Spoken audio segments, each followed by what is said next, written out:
कछुआ और खरगोश। दोबारा दौड़। बहुत पहले एक शांत जंगल में एक खरगोश और एक कछुए ने एक बार दौड़ लगाई थी।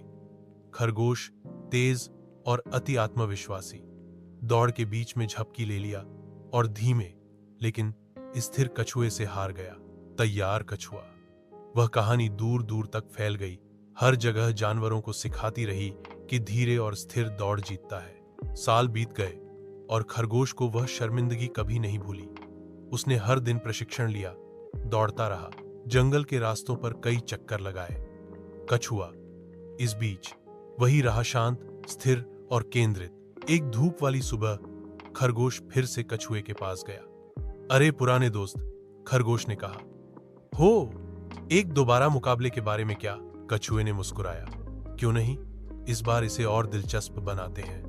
आइए नदी पार और जंगल से होकर दौड़ लगाते हैं। खरगोश मुस्कुराया। आसान दौड़ शुरू हुई, जैसी उम्मीद थी। ओह! खरगोश आगे बढ़ा, चट्टानों और जड़ों पर छलांग लगाता हुआ, लेकिन जल्द ही वह नदी के पास पहुंच गया। वह रुक गया। मैं इसे कैसे पार करूं? उसने बड़बड़ाया। ठीक उसी समय कछुआ नदी के किनारे पहुंचा। धीरे धीरे लेकिन निश्चित रूप से वाय, बिना एक शब्द बोले वह पानी में सरक गया और सुंदरता से तैर गया। उसने वर्षों तक तैराकी का अभ्यास किया था। जब तक खरगोश ने कुछ तैरते हुए लट्ठों को पार करने का तरीका निकाला, तब तक कछुआ पहले ही वे गहरे जंगल के रास्ते में चले गए। फिर से हार न मानने के दृढ़ संकल्प के साथ खरगोश आगे दौड़ा और पकड़ लिया। लेकिन इस बार वह रुका नहीं। वह तेजी से दौड़ा, लेकिन समझदारी से। इस बीच कछुआ अपनी स्थिर गति से चलता रहा, धीमी गति से, कभी जल्दी नहीं, कभी आराम नहीं। अंतिम चरण में खरगोश आगे था, लेकिन फिर उसने कछुए के परिवार को उसे उत्साहित करते हुए देखा।